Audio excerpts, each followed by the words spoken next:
2026 පන්දුවාර 2020 ලෝක කුසලාන ක්‍රිකට් තරඟාවලිය අදින් ආරම්භ වන අතර අද දිනේදී තරඟ 3ක් පැවැත්වීමට නියමිතයි. ශ්‍රී ලංකා කණ්ඩායම මෙවර මූලික වටේ මුහුණ දෙන පළමු තරඟය හෙට අයර්ලන්ත කණ්ඩායම සමගින් කොළඹ ආර් ප්‍රේමදාස ක්‍රීඩාංගණයේදී ආරම්භ වීමට නියමිතයි.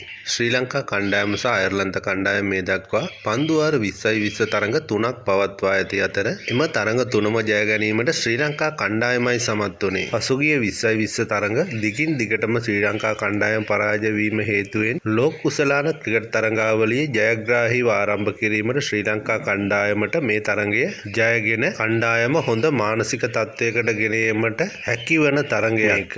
ඒ අනුව බොහෝ දුරට වාර්තා වන අන්දමට ශ්‍රී ලංකා කණ්ඩායමේ මේ අවසන් ක්‍රීඩකයන් 11 දෙනා අයර්ලන්ත කණ්ඩායමට එරෙහිව ක්‍රීඩා කිරීමට නියමිතයි. කමිල් මිෂාර, පැතුම් නිස්සංක, කුසල් මෙන්ඩිස්, පවන් රත්නායක, දසුන් ශානක, ජනිත් ලියනගේ, කමිදු මෙන්ඩිස්, වනිදු හසරංග, දුනිත් වෙල්ලාලගේ, දුස්මන්ත චමීර සහ මතීෂ පතිරණ යන ක්‍රීඩකයින්